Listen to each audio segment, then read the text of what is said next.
सो nuclear energy क्या होता है, थोड़ा ध्यान देते हैं। जो न्यूक्लियर मास है उससे जो एनर्जी रिलीज होती है, उस एनर्जी को हम लोग कहीं ना कहीं यूटिलाइज करते हैं, उसी को हम लोग क्या बोलते हैं, न्यूक्लियर एनर्जी। जैसे अगर हम बात करें, अगर हम आगे भी पढ़ेंगे nuclear fission reaction, fission reaction से जो एनर्जी निकलती है उस एनर्जी को हम लोग यूटिलाइज करते हैं न्यूक्लियर रिएक्टर के अंदर, है ना। उससे हम लोग क्या प्रोड्यूस करते हैं, पावर वगैरह प्रोड्यूस करते हैं, इलेक्ट्रिसिटी जनरेट कराते हैं। तो वो जो एनर्जी होता है उसको हम लोग क्या बोलते हैं, न्यूक्लियर एनर्जी। तो लिखो फटाफट एक लाइन में, न्यूक्लियर एनर्जी क्या है, the energy obtained from the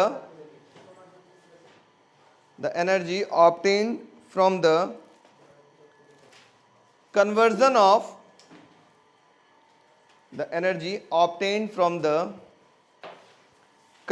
of nuclear mass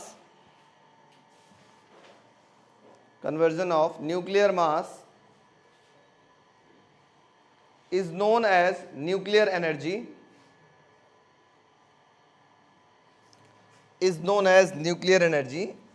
अब यहां जो एनर्जी दो तरीके से आपको मिलता हुआ दिखाई देगा। पहला जो रिएक्शन होता है उसको हम बोलते हैं न्यूक्लियर फिजन रिएक्शन,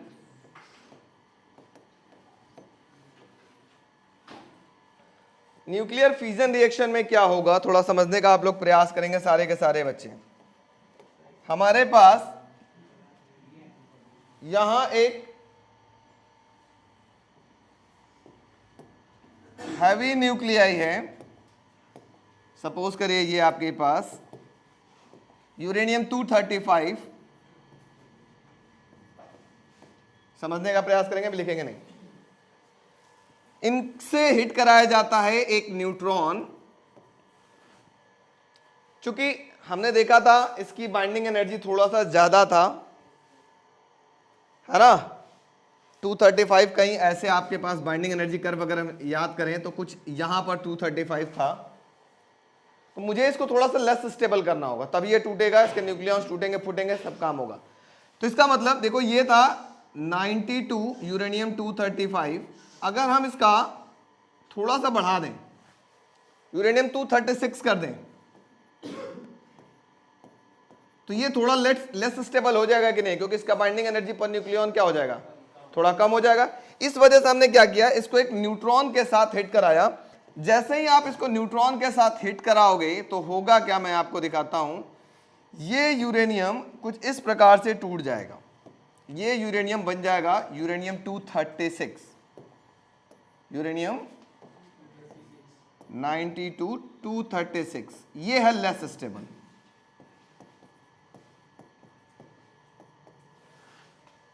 ठीक है, ये लेस स्टेबल हो गया। अब लेस स्टेबल हो गया इसका मतलब क्या होगा, स्टेबिलिटी कम, तोड़ना फोड़ना आसान, और ये दो पार्ट्स में टूटेंगे। क्या क्या रिलीज होगा, शायद आपको याद होगा, दो पार्ट्स में ये टूटेंगे और रिलीज होगा दो चीजें, एक मिलेगा बेरियम और दूसरा मिलेगा आपके पास क्रिप्टॉन, बेरियम और क्रिप्टॉन। ये मान लीजिए आपके पास बेरियम हो गया और ये हो गया क्रिप्टॉन। साथ में कुछ और भी चीजें निकलेंगी, 3 न्यूट्रॉन और निकलेगा, 3 छोटे छोटे न्यूट्रॉन्स भी निकलेंगे, +3, और कुछ एनर्जी रिलीज होगी in the form of heat. ठीक है, ये टूटा आपके पास, ये रिएक्शन बना। ठीक है, तो बेरियम का कितना था आपके पास, मैंने बताया था बेरियम था 56 141, और क्रिप्टॉन कितना था 36 92। थोड़ा समझने का प्रयास करेंगे। और यहां जो Q amount of energy release होती है वो लगभग होती है 200 मेगा इलेक्ट्रॉन वोल्ट की एनर्जी निकलती है। ठीक है, ऐसे रिएक्शन को हम क्या बोलते हैं, न्यूक्लियर फिजन रिएक्शन। यहां एक हैवी न्यूक्लियाई था, देखो बड़ा न्यूक्लियाई था, वो 2 लाइटर न्यूक्लियाई में टूट गए with the release of large amount of energy. Direct uranium 235, देखो ध्यान से सुनना, डायरेक्ट यूरेनियम 235 टूटता नहीं है। यूरेनियम 235 पहले बनता है यूरेनियम 236, जो कि थोड़ा सा स्टेबिलिटी उसकी कम हो जाएगी।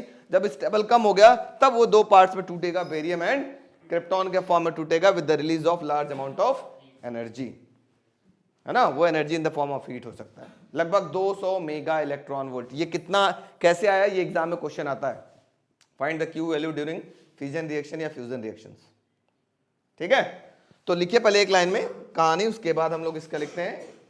हेडिंग लिखिएगा nuclear fission. Nuclear fission is a process, नहीं लिखिए पहले, nuclear fission is a process of splitting a heavy nucleus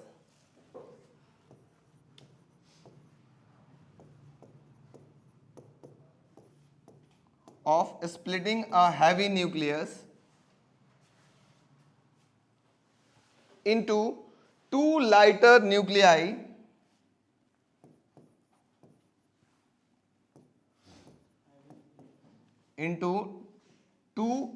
nuclei along with the release of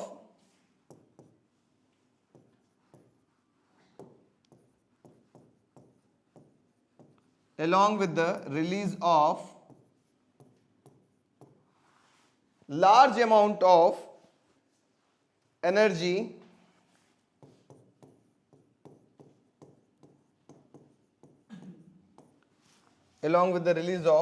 amount of energy is called nuclear fission reaction।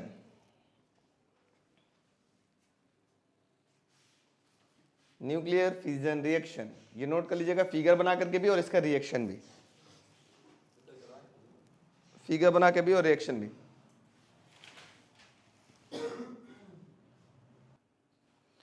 अब देखो बेटा, एक number के कुछ questions इसमें क्या क्या पूछे जा सकते हैं।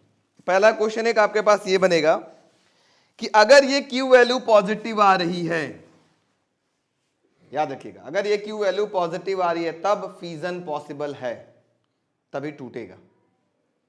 अगर ये क्यू वैल्यू निगेटिव आएगी तो फिजन पॉसिबल नहीं है। तो नीचे एक नोट लिख लीजिए फटाक से,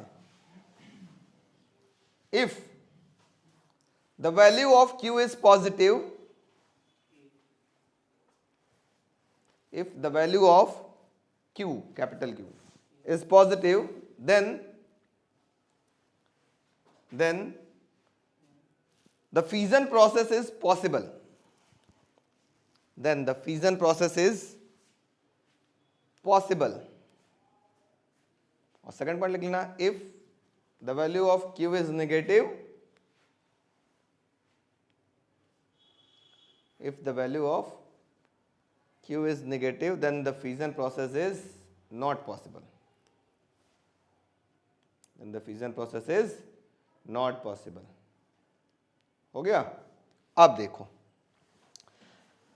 अब एक फिजन में ऐसा कुछ हो रहा है, देखो बेटा आप ध्यान से जो समझो, ये बहुत खतरनाक बातें हैं।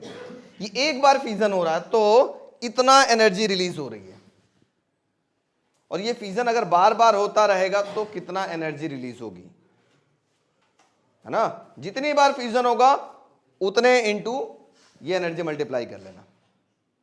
ठीक है, शायद आप लोग को पता नहीं होगा, अगर हम बोले 1,00,000 टन कोयला, फिर से सुन लो, 1,00,000 टन कोयला, कोयला समझ रहे हो ना, जलेगा, वो जितना हीट प्रोड्यूस करेगा उतना हीट सिर्फ 1 kg यूरेनियम प्रोड्यूस कर सकता है। सिर्फ 1 kg यूरेनियम उतना हीट प्रोड्यूस कर सकता है जितना 1,00,000 टन कोयला जला के हीट प्रोड्यूस करोगे। मतलब जो थर्मल पावर प्लांट पहले जमाने में हम लोग लगाते थे, कोयला वाला प्लांट बनता था जहां से इलेक्ट्रिसिटी प्रोड्यूस करते थे, उसमें 1,00,000 टन कोयला जला करके जो हीट प्रोड्यूस होगा जिसकी वजह से इलेक्ट्रिसिटी कन्वर्ट होगा, वो मात्र 1 kg यूरेनियम प्रोड्यूस कर सकता है। इसी वजह से आजकल हम लोग ज्यादातर जो पावर प्लांट लगा रहे हैं वो थर्मल पावर प्लांट की तरफ, मतलब न्यूक्लियर पावर प्लांट की तरफ हम लोग आगे बढ़ रहे हैं थर्मल पावर प्लांट की अपेक्षा, है ना। क्योंकि न्यूक्लियर पावर प्लांट में कम लागत में ज्यादा पावरफुल कहानी। हाँ, लेकिन इसमें बहुत कुछ डीमेरिट्स है, डिमेरिट्स है कि यहाँ न्यूट्रॉन वगैरह का लीकेज हो गया तो रेडिएशन फैलने लगता है, हीटिंग चारों तरफ एनवायरनमेंट में होने लगता है, प्रॉब्लम बहुत आती है। अभी आगे हम लोग देखेंगे, समझ में आ रहा है ये कहानी। इसी का एक वेरिएंट है जिसको बोला जाता है, इसका एक वेरिएंट है जिसको बोला जाता है एटम बॉम्ब, है ना। एटम बॉम्ब जो था, जब आप फेंकते हो तो आपको लगता है बड़ा मजा आ गया, फट गया, बहुत मजा आया। एटम बम जब गिरता है तो वो चेन करना स्टार्ट करता है। चेनिंग करने का मतलब एक बार रिएक्शन में इतना हीट प्रोड्यूस करता है और 3 न्यूट्रॉन निकलते हैं। अब ये जो 3 न्यूट्रॉन निकले, ये फिर 3 अलग अलग यूरेनियम को ऐसे ऐसे हिट करेंगे, फिर 3 ये बच्चे प्रोड्यूस करेंगे, ऐसे ऐसे 3, और हर बार कितना निकलेगा, 200 मेगा इलेक्ट्रॉन वोल्ट की हीट प्रोड्यूस होगा। यहां पर 200 प्रोड्यूस हुआ था, यहां पर भी 200 होगा, इस 200 200, फिर यहां हर जगह हर चेनिंग पे 200 मेगा इलेक्ट्रॉन वोल्ट की हीट प्रोड्यूस होगा। सोचो एनवायरनमेंट कितना जल्दी गर्म हो जाएगा। कहने के लिए तो बड़ा आसान है कि हम एटम बम फेंकेंगे काम बन जाएगा भाई साहब, लेकिन वो पूरी एनवायरनमेंट को चेन बनाता चला जाएगा। अब बहुत तेजी से चेन बनेगा पूरी। अभी जो जापान के हिरोशिमा और नागासाकी पर बम गिरा था, इसका इफेक्ट अभी तक दिखाई देता है। वहां लोग अभी भी जो पैदा होते हैं वो डिसेबल्ड होते हैं, स्टिल कुछ ना कुछ, कहीं ना कहीं कुछ ना कुछ प्रॉब्लम रहता है। इसी वजह से जब लोग कहते हैं न्यूक्लियर धमकी कोई नहीं देता, कोई देश नहीं देता, यही कारण है कि भैया इसके ऊपर एक समझौता बना है कि आप इसको धमका नहीं सकते कि हम ये है तो हम फेंक देंगे। नहीं फेंक सकते आप, है ना, नहीं वो नहीं फेंक सकता, भले ही कुछ रखा हो, लेकिन अपने घर पे ट्राई करता हो, लेकिन फेंक नहीं सकता। ठीक है, नहीं फेंकेगा ना भाई, फेंक दिया तो अलग मैटर है, फिर सारे देश उसके ऊपर फेंकेंगे, फेंका फेंकी स्टार्ट होगा, है कि नहीं। अच्छा ठीक है, बात खत्म। प्लीज प्लीज सुनिए, याद समझ में आया। अब मैं देखना चाहता हूं ये 200 मेगा इलेक्ट्रॉन वोल्ट आया कहां से, है ना। ये क्वेश्चन एग्जाम में आता है कि ये 200 मेगा इलेक्ट्रॉन वोल्ट आया कैसे, वो निकालते हैं। तो अगला हेडिंग लिखिएगा, चलिए हेडिंग लिखिएगा, एनर्जी रिलीज्ड पर फ्यूजन। एनर्जी रिलीज्ड पर फ्यूजन ऑफ यूरेनियम 235, यूरेनियम 235। ठीक है, अब कुछ चीजें हम लोग देखेंगे, समझने का प्रयास करेंगे। बहुत इजी है, समझ में आपको आसानी से आ जाएगा। रिएक्शन क्या था, उम्मीद है कि याद हो चुका होगा अब तक। यूरेनियम 92 235, 92 235 को एक न्यूट्रॉन से हिट कराया गया, ये 2 पार्ट्स में टूटे। बेरियम कितना था, 56, 141 प्लस क्रिप्टॉन 36, 92 प्लस 3 न्यूट्रॉन निकले 3n01 plus Q amount of energy release हुई। ठीक है, ये रिएक्शन याद हो गया, याद होना चाहिए, ये रिएक्शन आपको एकदम जबान पे याद होना चाहिए। अब आपको निकालना है ये Q की वैल्यू कितनी है। तो आप क्या करोगे, सबसे पहले मास ऑफ रिएक्टेंट निकालोगे, फिर मास ऑफ प्रोडक्ट निकालोगे, और रिएक्टेंट माइनस प्रोडक्ट करोगे तो Q की वैल्यू वहां से निकलना स्टार्ट हो जाएगा वहीं से। ठीक है, तो आपको ये सब गिवन होगा। जैसे हम आपको बोले गिवन में क्या क्या है, गिवन में अगर मैं बोलूं यूरेनियम 235, इसकी कुछ वैल्यू गिवन है, मैं बता देता हूं। मास ऑफ 92 यूरेनियम 235, इसकी वैल्यू गिवन है लगभग 235.14 AMU, ये आपके पास गिवन रहेगा। फिर न्यूट्रॉन का मास 0n1, इसका भी मास आपके पास गिवन है, कितना है, लगभग 1.009। ये क्वेश्चन में दिया रहेगा, टेंशन लेने की जरूरत नहीं है। फिर mass of krypton, mass of krypton, krypton का मास कितना आपके पास गिवन, बता देता हूं, ये है 91.926 AMU। मास ऑफ बेरियम, ये भी गिवन है, प्लीज बात नहीं, ये है 140.958 AMU। सब कुछ हो गया। अब देखो, सबसे पहले आप क्या निकालोगे बेटा, टोटल मास ऑफ रिएक्टेंट, ठीक है, यहां निकालते हैं टोटल मास ऑफ रिएक्टेंट कितना होगा, जल्दी बताओ। ये हो जाएगा यूरेनियम का मास कितना है 235.14 प्लस न्यूट्रॉन का कितना हो गया 1.009। इनको जोड़ लेते हैं, टोटल मास ऑफ जो रिएक्टेंट आ रहा है वो मेरे पास आ रहा है 236.133 AMU। प्लीज बात नहीं समझिए। दूसरा बात करते हैं mass of, total mass of product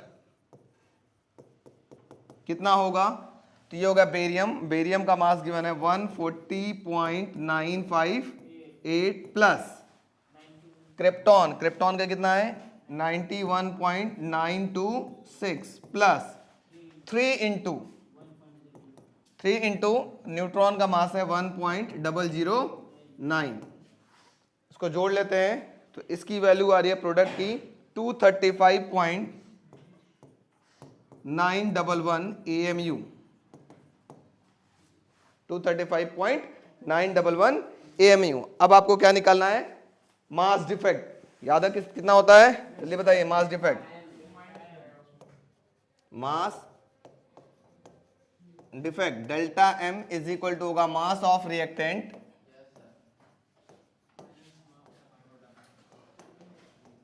minus mass of product. कितना आ जाएगा बेटा, मास ऑफ रिएक्टेंट आपके पास आया था 236.133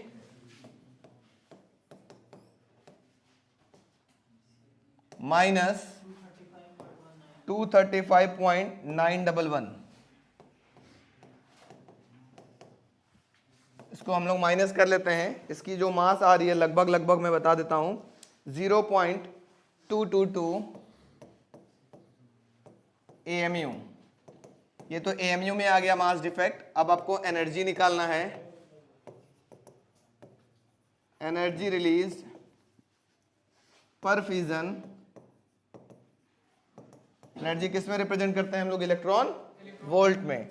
तो ये आ गया 0.222 और 1 AMU इक्वल टू कितना होता है 931 मेगा इलेक्ट्रॉन वोल्ट। इसको जब सॉल्व करेंगे तो ये आएगा 206.682 mega electron volt which is approximately equal to 200 mega electron volt.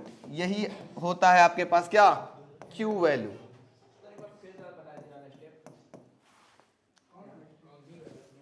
Mass of, पहले मास डिफेक्ट निकाल लिया, रिएक्टेंट माइनस प्रोडक्ट, उसमें आपको बस मल्टीप्लाई कर देना है किससे 931 मेगा इलेक्ट्रॉन वोल्ट से। तो ये किस में कन्वर्ट हो जाएगा, एनर्जी में, ठीक है।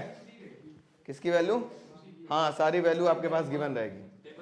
हाँ नोट करिए फटाक से। एक क्वेश्चन देते हैं इसी पे और अभी आप सॉल्व करके तुरंत दिखाएंगे सब लोग। सो न्यूक्लियर फिजन में क्या हुआ था, न्यूक्लियर फिजन में आपके पास हुआ कि एक हैवी न्यूक्लियाई था यूरेनियम 235 और ये हो गया लेस स्टेबल। लेस स्टेबल को बनाने के लिए ना कुछ हम लोग ऐसे भी बना सकते हैं, थोड़ा सा देखने में अच्छा लगेगा कि वो टूटता हुआ आपको दिखाई दे।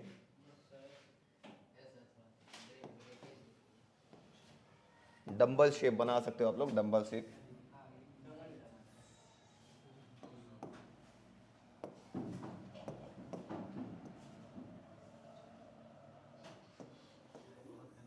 बात नहीं, आवाज कम काम ज्यादा। इसको ऐसे भी आप लोग बना सकते हो कि ये स्टेबिलिटी इसकी क्या हो रही है, कम हो रही है, ठीक है।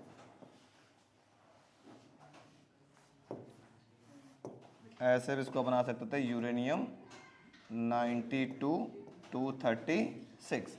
अब ये टूटने वाला है, स्टेबिलिटी कम हो रही है और अल्टीमेटली क्या हो रही है, टूट जा रही है, दो पार्ट में टूट रहा है, किसमें, बेरियम एंड क्रिप्टॉन में। ये डंबल शेप बन जाता है, ठीक है। चलो आगे एक क्वेश्चन नोट करो फटाफट। क्वेश्चन लगाइए कि दिखाइए एकदम इसी तरीके से, क्यू वैल्यू पर है। Write down question. Is fusion of iron is fission of iron 26 Fe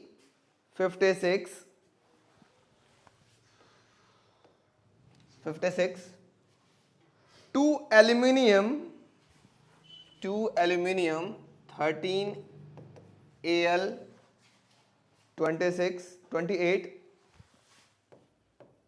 13 Al 28 as given below is possible, as given below is possible. एक रिएक्शन गिवन है 26 Fe 56 plus gives 13 aluminium 28 plus 13 Al 28 plus Q amount of energy. Given that mass of 26 Fe 56, given that the mass of 26 Fe 56 लिखिए 55.934940 AMU and mass of 13 Al 28, mass of 13 Al 28 is equal to 98191 AMU. इसकी Q value पता लगाइए कि possible है कि नहीं. Q value possible कब होगा? पॉजिटिव होगा. अब पॉजिटिव होगा तभी फ्यूजन होगा, नेगेटिव होगा तो फ्यूजन नहीं होगा. चेक करिए इसकी Q वैल्यू कितनी आ रही है. Q वैल्यू कैसे निकालेंगे? मास of reactant minus mass of product into 931 से मल्टीप्लाई कर देंगे. फटाक से निकालिए जल्दी से.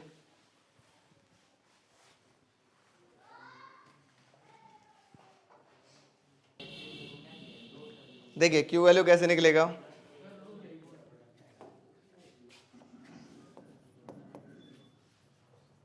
Q वैल्यू देखो एक लाइन में निकालने का इतना लंबा चौड़ा तुम लोग निकाल लो. इधर होगा मास ऑफ रिएक्टेंट. कितना हो जाएगा मास ऑफ रिएक्टेंट? रिएक्टेंट में सिर्फ यही है तो ये हो जाएगा आयरन का कितना हो गया 55.934940 minus twice of mass of product कितना हो जाएगा twice of 27.98191 into 931 mega electron volt. Simple सी बात.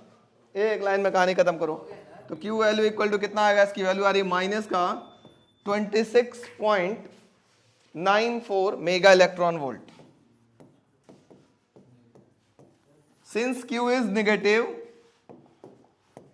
since Q is negative, hence fission is not possible. Q की वैल्यू नेगेटिव आ गई, इस वजह से हम कहेंगे फ्यूजन प्रोसेस पॉसिबल नहीं है. बात समझ में आ गई? Yes no?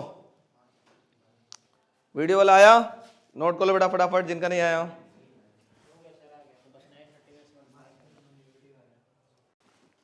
नेक्स्ट हेडिंग हमारा होगा nuclear fusion reaction. Nuclear fusion reaction. नाम से ही पता चल रहा है फ्यूजन मतलब यहां पर क्या होंगे, यहां पर दो लाइटर न्यूक्लियाई, ऐसे दो ये लाइटर न्यूक्लियाई हैं, ये दोनों फ्यूज होंगे. फ्यूज होने के बाद एक बड़ा न्यूक्लियाई बनाएगा with the release of large amount of energy ना. इसको हम क्या कहेंगे? Nuclear fusion reaction. अब देखो समझने का प्रयास करेंगे. फ्यूजन प्रोसेस बहुत ही इंपॉर्टेंट प्रोसेस है, थोड़ा फ्यूजन से अपेक्षा ज़्यादा थोड़ा इंपॉर्टेंट है, थोड़ा ध्यान समझेंगे हम लोग. एक एग्जांपल लेके चलते हैं. जैसे हम बोलते हैं 4 हाइड्रोजन एटम ले लेते हैं. 4 हाइड्रोजन एटम को अगर हम कंबाइन करते हैं तो हमारे पास हीलियम बनता है 2He4, ठीक है, इसको ये ऐसे लिख लो 1H1, ये 4 हीलियम, मतलब एक हीलियम बनेगा और साथ में आपके पास 2 क्या निकलेंगे, 2 न्यूट्रिनो निकलेंगे और 2 पॉजिट्रॉन निकलेंगे और न्यूट्रिनो निकलेगा और क्यू अमाउंट ऑफ एनर्जी निकलेगा। बड़ा बहुत कुछ निकल रहा है भाई साहब इसमें, है ना।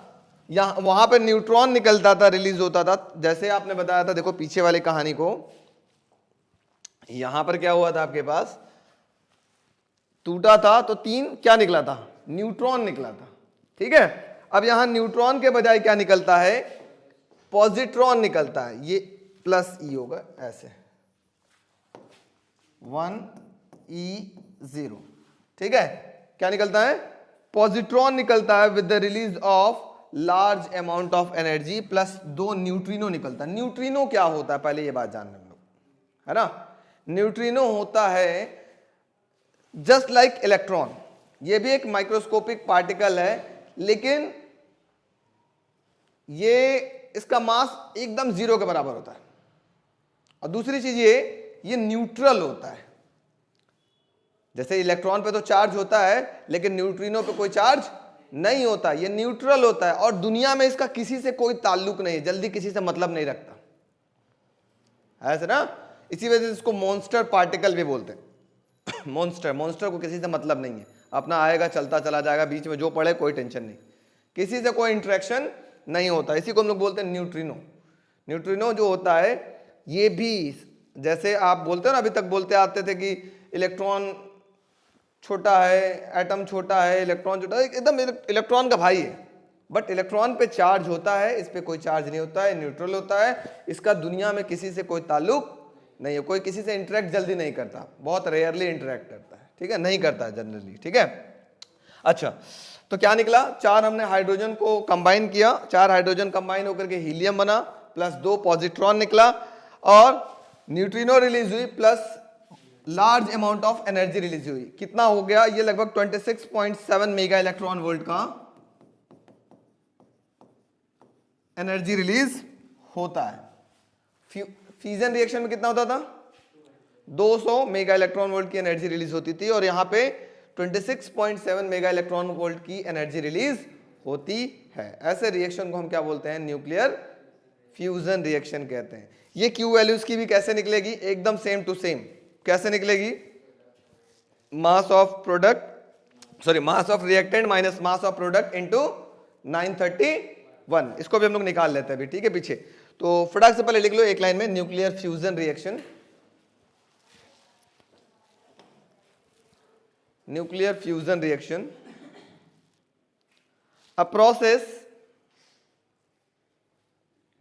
a process in which two very light nuclei, a process in which two very light nuclei, bracket में इस तरीके से लिखेगा, जिसका एटॉमिक मास नंबर जो है वो लेस देन 8, ऐसे लिखेगा, mass number less than 8, bracket बंद, combine to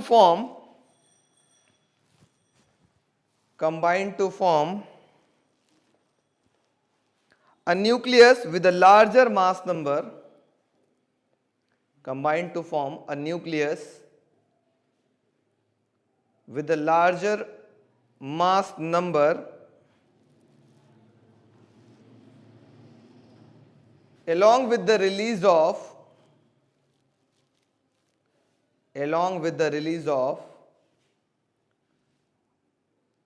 large amount of energy, along with the release of large amount of energy is called nuclear fusion reaction. It's called nuclear fusion reaction. Example के तौर पे ये लिख सकते हैं, बहुत सारे एग्जाम्पल इसके होते हैं, एक ये एग्जाम्पल हो गया, एक एग्जांपल आप ऐसे भी लिख सकते हैं। एक और एग्जांपल जैसे हम बोलें एक हाइड्रोजन का दूसरा आइसोटोप है ड्यूट्रियम जिसको बोलते हैं 1H2 ये भी कंबाइन होकर के आपके पास क्या रिलीज करेगा, हीलियम बनाएगा 2He3 प्लस एक न्यूट्रॉन रिलीज होगा यहाँ पर 0N1 plus Q amount of energy release होगी। ठीक है, तो ये सारे रिएक्शंस आपके पास क्या कहलाते हैं, न्यूक्लियर फ्यूजन रिएक्शन कहलाते हैं। तो नोट कर लो फटाफट और इसका Q वैल्यू निकाल के दिखा देते हैं आपको हम।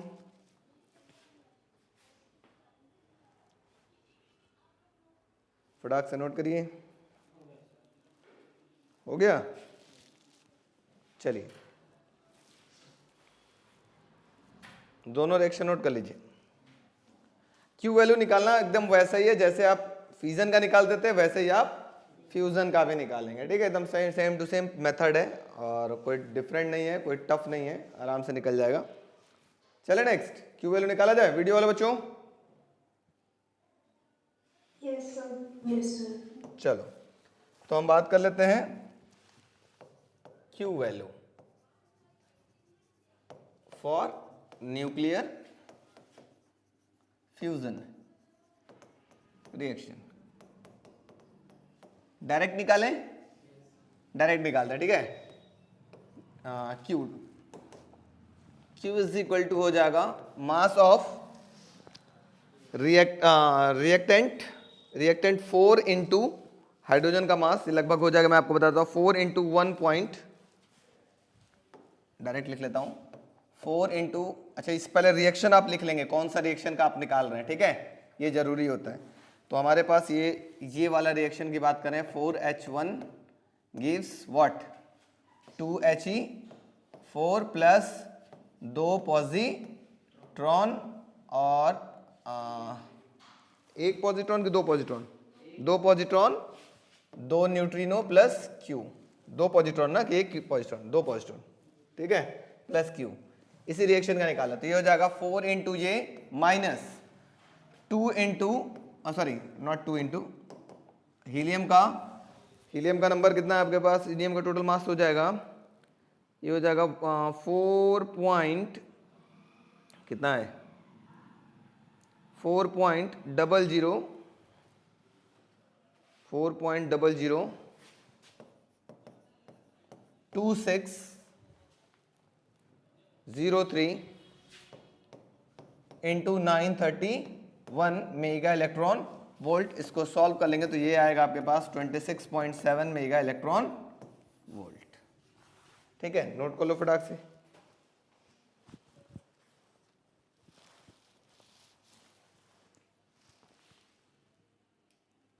मैं आपसे क्वेश्चन पूछ रहा हूं कि न्यूक्लियर फ्यूजन में ज्यादा एनर्जी रिलीज हो रही है या न्यूक्लियर फ्यूजन में, तो आपका आंसर क्या होगा? आपको लगता है फ्यूजन में, आप गलत है, आप गलत है। न्यूक्लियर फ्यूजन में एनर्जी ज्यादा रिलीज होती है। कहोगे सर यहां तो सिर्फ 26.7 मेगा इलेक्ट्रॉन वोल्ट है, वहां तो 200 मेगा इलेक्ट्रॉन वोल्ट की एनर्जी रिलीज होती है। वही अब इंपॉर्टेंट टॉपिक है, मैं आपको दिखाने जा रहा हूं। एनर्जी ऐसे लिख लेना, प्रूव दैट, एक क्वेश्चन के तौर पे, prove that energy release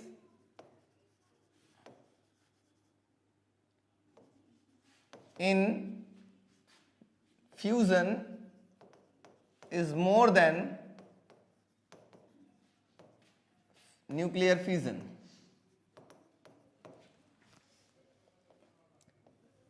Energy release in fusion is more than nuclear fission.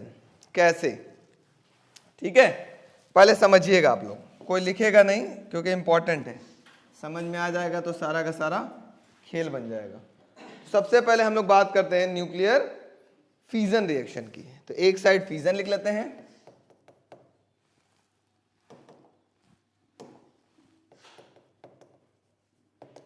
Fusion reaction, और दूसरे साइड हम किसके बारे में बात कर लेंगे, फ्यूजन रिएक्शन। ठीक है, फ्यूजन रिएक्शन में बात करेंगे हम, यहां पर लेंगे 1 kg यूरेनियम 235। ठीक है, ध्यान सुनिएगा, 1 kg यूरेनियम 235 में देखेंगे कितना फ्यूजन हो रहा है। ठीक है, और उधर 1 kg हाइड्रोजन लेके चलेंगे हम लोग, ठीक है। तो सबसे पहले बात कर लेते हैं 1 kg uranium, sorry 1 kg uranium में कितने नंबर ऑफ एटम यूरेनियम के होंगे वो हम निकालते हैं, ठीक है। तो ऐसे लिखते हैं नंबर ऑफ एटम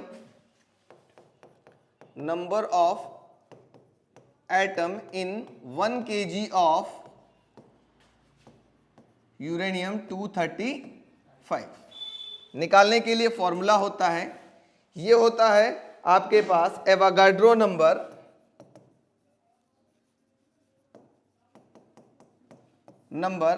अपॉन में atomic weight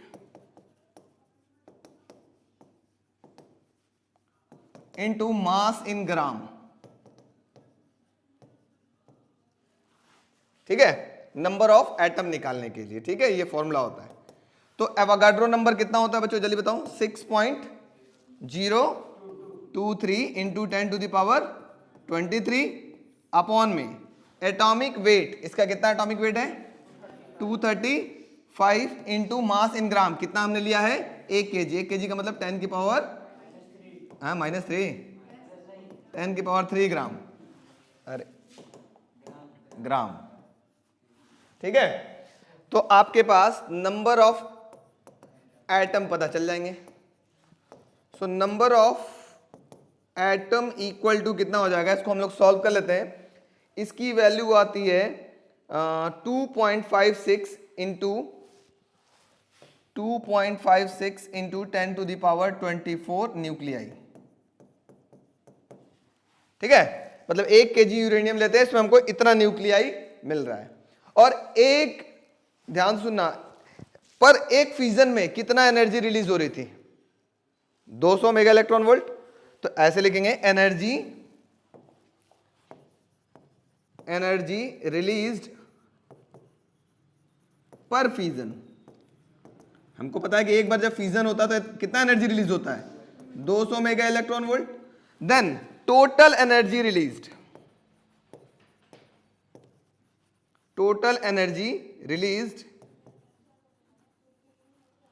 is equal to, आपके पास इतने न्यूक्लियाई, एक न्यूक्लियाई जब टूट रहा था तो इतना एनर्जी रिलीज हो रहा था, तो इतना न्यूक्लियाई टूटेगा तो कितना एनर्जी रिलीज होगा, तो दोनों को मल्टीप्लाई कर देंगे तो ये हो जाएगा 200 इंटू 2.56 इंटू 10⁻24। इसको सॉल्व कर लेंगे तो जो टोटल एनर्जी रिलीज होगा, total energy released in 1 kg of uranium 235 equal to, कितना एनर्जी टोटल रिलीज हो रहा है आपके पास, ये हो रहा है 5.12 इंटू 10⁻26 मेगा इलेक्ट्रॉन वोल्ट। यहां तक समझ में आया। मतलब 1 kg अगर हमने यूरेनियम लिया तो उसमें कितने नंबर ऑफ यूरेनियम के एटम मिलेंगे, न्यूक्लियाई कितने मिलेंगे, इतने नंबर ऑफ न्यूक्लियाई मिलेंगे। और एक न्यूक्लियाई जब टूट रहा था तो इतना एनर्जी रिलीज हो रहा था, तो इतने न्यूक्लियाई टूटेंगे तो कितना एनर्जी रिलीज मिलेगा, इतना इंटू इतना कर दिया गया, ठीक है। उसी तरीके से आप इधर क्या लेंगे, 1 kg ऑफ हाइड्रोजन एटम लेते हैं। ऐसे ही देखो, यहां सेकंड केस निकालते हैं, फ्यूजन के केस में number of atom in 1 kg of 1H1 hydrogen, ठीक है। बात समझ आ रही है, यस नो। चलो तो फिर आगे बात करते हैं। इज इक्वल टू, फॉर्मूला क्या होगा, एवोगाड्रो नंबर अपॉन में atomic weight into mass in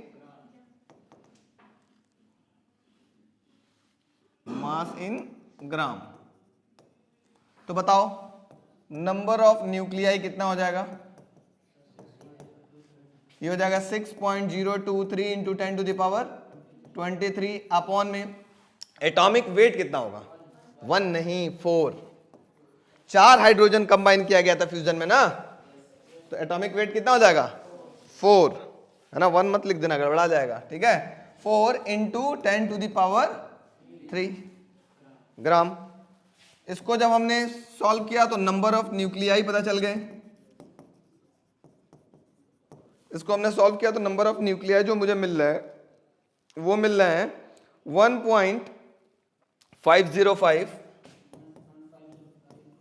into 10 to the power 26। ठीक, इतने न्यूक्लियाई। अब बताओ एक न्यूक्लियाई में एनर्जी कितना रिलीज हो रहा था, बताओ एनर्जी रिलीज पर फ्यूजन, एनर्जी रिलीज्ड पर फ्यूजन। एक बार जब फ्यूजन होता था तो एनर्जी कितना रिलीज होता था, 26.7 mega electron volt. Then total energy released in 1 kg of is equal to कितना होगा बेटा, 26.7 इंटू कितना आपके पास न्यूक्लियाई आया है, 1.505 into 10 to the power 26। Solve कर लेते हैं तो टोटल कहाँ गया भाई साहब, अरे रुक जाओ, तो कितना एनर्जी रिलीज हुआ आपके पास, ये हो गया total energy released in 1 kg of 1H1 is equal to कितना एनर्जी रिलीज हुआ बेटा जल्दी बताओ, 40.2 into 10 to the power 26 mega electron volt. अब बताओ किसमें ज्यादा एनर्जी दिखाई दे रहा है, फ्यूजन में देखो 1 kg जब फ्यूज हुआ था तो 40.2 into 10 to the power 26 joule की मेगा इलेक्ट्रॉन वोल्ट की एनर्जी रिलीज हो रही थी, और 1 kg यूरेनियम जब फ्यूजन हो रहा था तो कितना निकल रहा था, 5 सिर्फ 5.12। तो किसमें एनर्जी ज्यादा रिलीज हो रही है, तो लिखेंगे therefore energy released in fusion reaction is more than the energy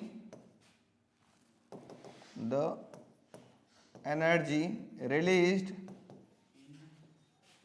in fission reaction। बात समझ में आई, वेरी गुड, नोट करो फटाक से। सर बोलो बेटा। सर इस अब क्या हमारे कहानी है कि मैं आपसे बोलूं कि किस टाइप के रिएक्शन में एनर्जी ज्यादा रिलीज हो रही थी, तो आपका आंसर क्या होगा, न्यूक्लियर फ्यूजन में एज कंपेयर टू फिजन। तो बेटा जो फिजन है ना वो तो हम लोग कंट्रोल कर सकते हैं, फिजन जो रिएक्शन होता है उसको हम लोग कंट्रोल कर सकते हैं, कैडमियम रॉड कंट्रोलर वगैरह लगा के D2 वगैरह लगा करके।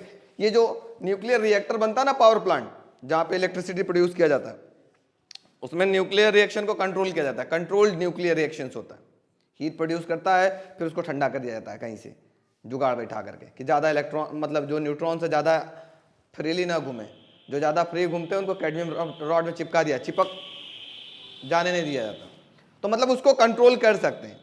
लेकिन जो न्यूक्लियर फ्यूजन रिएक्शन है ना उसको हम लोग कंट्रोल नहीं कर सकते अर्थ पे। सर ऐसा क्यों, सर ऐसा क्यों? अब मैं आपको एक बहुत इंपॉर्टेंट बात बताता हूं फ्यूजन की। फ्यूजन में क्या हुआ था कि हमारे पास जैसे मैं 1H1 4 टाइम्स ले लेता हूं, ठीक है, 4 अलग अलग लिख लेता हूं 4 बार, 1H1 1H1 1H1 it gives 2He4 plus 2 positron plus 2 neutrino plus Q amount of energy। अब ध्यान से सुनना बेटा, मैं आपसे क्वेश्चन पूछूं, अगर कोई लाइटर न्यूक्लियाई है, कोई हल्की न्यूक्लियाई है, ये न्यूक्लियाई है, ये हल्की हाइड्रोजन की, ये भी हाइड्रोजन की न्यूक्लियाई है, दोनों के अंदर चार्ज कैसा होगा, पॉजिटिव। अब ये दोनों न्यूक्लियाई फ्यूज होना चाहते हैं, हो पाएंगे क्या, पॉजिटिव पॉजिटिव चार्ज होने देगा क्या, नहीं होने देगा, कतई नहीं होने देगा, लेकिन हो जाते हैं। कैसे होते हैं, इसका मतलब यहां जो इलेक्ट्रोस्टैटिक फोर्स ऑफ रिपल्सन लग रहा है उससे ज्यादा की अगर काइनेटिक एनर्जी दे दिया जाए तो ये इनकी रिपल्सन को बर्दाश्त करने देगा, इनको तो चिपका देगा ना। मेरी बात समझिए, यहां पहले तो इलेक्ट्रोस्टैटिक फोर्स ऑफ रिपल्सन की वजह से ये फ्यूज होने नहीं देगा, लेकिन मैं इसको फ्यूज कराना चाहता हूं तो मैं इसमें क्या प्रोवाइड करूंगा, हायर काइनेटिक एनर्जी। अब जब किसी मॉलिक्यूल की काइनेटिक एनर्जी बढ़ा देते हैं तो आपको जान के बड़ी हैरानी होगी, वो ज्यादा टेम्परेचर रिलीज करेगा, ज्यादा टेम्परेचर निकालेगा। मतलब टेम्परेचर भी कैसा हो जाएगा, हायर। इतना ज्यादा टेम्परेचर रिलीज करेगा आप यकीन नहीं करेंगे, वो लगभग 10 टू द पावर 8 केल्विन के आसपास टेम्परेचर रिलीज करेगा। और ये टेम्परेचर होता है हमारे सन का, यही टेम्परेचर होता है हमारे स्टार का। तो स्टार का फॉर्मेशन कैसे हुआ, यही प्रोसेस हुआ। स्टार हो या सन हो, उसके अंदर जो आपके पास हाइड्रोजन के जो पार्टिकल्स हैं, हाइड्रोजन के जो न्यूक्लियस हैं, वो दोनों फ्यूज होना नहीं चाहते, लेकिन इनके पास इतनी ज्यादा काइनेटिक एनर्जी हो जाती है, काइनेटिक एनर्जी बढ़ने की वजह से इनकी टेम्परेचर बढ़ने लगता है, और टेम्परेचर जब बढ़ने लगता है तो वो एक आग का गोला बन जाता है। और इस तरीके से फॉर्मेशन, आग का गोला मतलब इतनी ज्यादा हीट निकलती है कि भैया वो एनर्जी को हम लोग, क्या हम अर्थ पे बना सकते हैं, अर्थ पे हम सन को बना सकते हैं, स्टार ला सकते हैं, नहीं ला सकते, कतई नहीं ला सकते, है ना। क्यों, क्योंकि भाई साहब इनकी जो न्यूक्लियाई है, याद रखिएगा न्यूक्लियाई के बीच में इलेक्ट्रोस्टैटिक फोर्स ऑफ रिपल्सन लगता है, चूंकि लाइटर न्यूक्लियाई है आराम से रिपल करके निकल जाएगा, लेकिन इनकी रिपल्सन को हम न चाहते हैं कि रिपल्सन, हम चाहते हैं कि फ्यूज हो जाए। तो फ्यूज होने के लिए हमें एक्सटर्नल एनर्जी लगाने की जरूरत पड़ती है। वो एनर्जी किसकी होती है, काइनेटिक एनर्जी होती है। इतना ज्यादा काइनेटिक एनर्जी लगाने की जरूरत पड़ती है कि वो दूर भागने के बजाय दोनों एक दूसरे में क्या हो जाए, चिपक जाए। और जब काइनेटिक एनर्जी बढ़ाएंगे तो वहां का टेम्परेचर बढ़ेगा, और टेम्परेचर जब बहुत ज्यादा रिलीज होगा तो जान सकते हो लगभग 10 टू द पावर 8 केल्विन के आसपास का टेम्परेचर रिलीज होता है। और इसी समय फॉर्मेशन, इसी तरीके से फॉर्मेशन होता है आपके पास सन या स्टार की। तो स्टार या सन के अंदर कौन सा प्रोसेस होता है बेटा, आप समझ में आ गया, कौन सा होता है, न्यूक्लियर फ्यूजन रिएक्शन। फ्यूजन के वजह से ही स्टार का फॉर्मेशन हुआ या सन का फॉर्मेशन हुआ। बड़े बड़े स्टार, बड़े बड़े सन, जो आप बड़े बड़े सन का मतलब एक ही सन है ना, सन का फॉर्मेशन, आग का गोला। लोग कहते हैं ना कि हम वहां तक नहीं पहुंच पाएंगे, कोई यान अभी तक तो फिलहाल तो नहीं पहुंच पा रहा है, आगे भविष्य में क्या होता है आई डोंट नो, है ना। अभी तक तो कोई वहां तक कदम रखने का नहीं सोचेगा। अभी जो इंडिया ने क्या भेजा था, नहीं, सूर्ययान का नाम क्या था, आदित्य L1, वो एकदम सन के पास नहीं भेजा है, सन से बहुत दूरी पर है, दूर से देखेगा कैसे हो सन, बस दूर से देख करके उनके बारे में इंफॉर्मेशन कलेक्ट करेगा, है ना। तो ये भी जो अभी हम लोग ये बता रहे हैं ना सन के अंदर फॉर्मेशन, ये कहानी, इसको भी माना गया कि उसके अंदर ऐसा होगा, लेकिन एग्जैक्ट रिसर्च जब उसके ऊपर जाएंगे, पहुंचेंगे, देखेंगे क्या है कैसे है, तब एग्जैक्टली इंसान बता पाएगा। लेकिन अभी जो बोला गया है अभी के हिसाब से ये ट्रू है कि भाई सन या स्टार का फॉर्मेशन इसी तरीके से होता है, उसके अंदर न्यूक्लियर फ्यूजन रिएक्शंस होते रहते हैं। ठीक है, फ्यूजन समझ में आया कहानी। फ्यूजन क्या होता है, फ्यूजन मैंने बताया, फ्यूजन की कहानी क्या है। फ्यूजन में एक लाइटर न्यूक्लियाई टूटती है, मतलब हैवी न्यूक्लियाई टूटती है, दो लाइटर न्यूक्लियाई में वहाँ जो एनर्जी रिलीज होती है, उस एनर्जी से हम लोग क्या करते हैं, स्टीम बनाते हैं, और स्टीम से टरबाइन को रोटेट कराते हैं, अपना न्यूक्लियर पावर प्लांट बना लेते हैं, है ना, जिसको हम लोग न्यूक्लियर रिएक्टर बोलते हैं, है ना, न्यूक्लियर रिएक्टर। अब तो चूंकि सिलेबस में नहीं है, नहीं तो पहले हम लोग रिएक्टर भी पढ़ाते थे, बड़ा अच्छा लगता था, मजा आता था पढ़ाने में। तो रिएक्टर में बहुत बड़ा चैम्बर होता है, बहुत बड़ा चैम्बर, मतलब उसकी जो दीवारें होती है ना, एक कंक्रीट, फिर लेड, फिर कंक्रीट, फिर लेड, मतलब शीशा कंक्रीट, शीशा कंक्रीट, शीशा कंक्रीट करते हुए खूब मोटी मोटी दीवारें बनाई जाती है चारों साइड। इस वजह से बनाई जाती है कि वहां से एक भी न्यूट्रॉन का लीकेज ना हो बाहर। लीकेज हो जाएगा तो एनवायरनमेंट में प्रेजेंट जो भी रेडियो एक्टिव सब्सटेंस है उसके साथ वो चेन करना स्टार्ट करेगा, और हीट वगैरह प्रोड्यूस होने लगता है, बेवजह का रेडिएशन होने लगते हैं। तो इस वजह से उनकी दीवार बहुत सख्त और मोटी एकदम बनाई जाती है। पहले कंक्रीट रहता है सीमेंट वालों का, फिर बीच में एक शीशा डाला जाता है, फिर कंक्रीट, फिर शीशा, फिर कंक्रीट, फिर इस तरह करते बहुत मोटा कर दिया था, कहीं से निकलेगा ही नहीं, निकल के जा ही नहीं सकता बाहर। ठीक है, तो इस तरीके से आपके पास न्यूक्लियर फिजन और फ्यूजन था। अब इसके बाद हम बात करते हैं छोटी सी और